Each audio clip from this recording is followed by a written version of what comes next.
ici, on a fait des réunions sur le terrain.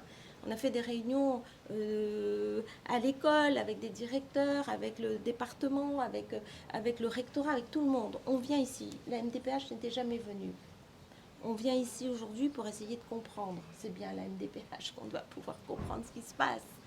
Et moi je ressors vraiment déçue et très en colère parce qu'au final, on nous explique des procédures administratives. Je ne suis pas venue écouter des procédures administratives. On nous explique que ça dysfonctionne et que entre l'éducation nationale et MDPH, c'est pas huilé. Mais la vraie vie, c'est qu'on fait quoi avec les enfants? Ce qui se passe est catastrophique dans les écoles, honnêtement.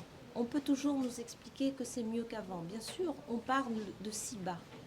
Mais ce qu'on voit aujourd'hui, c'est que des parents se battent pour pouvoir, quand ils ont conscience et qu'ils acceptent le fait d'avoir un enfant porteur de handicap, se battent pour faire reconnaître le droit à la scolarisation de leurs enfants, un droit complet et un droit sécurisant, ce qui n'est pas le cas. Et puis, c'est long, c'est complexe. Souvent, ils abandonnent.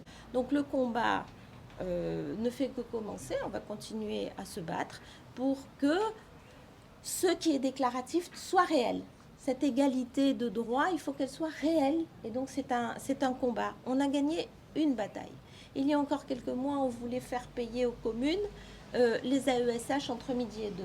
Le Premier ministre a tranché, une loi va trancher ce dispositif.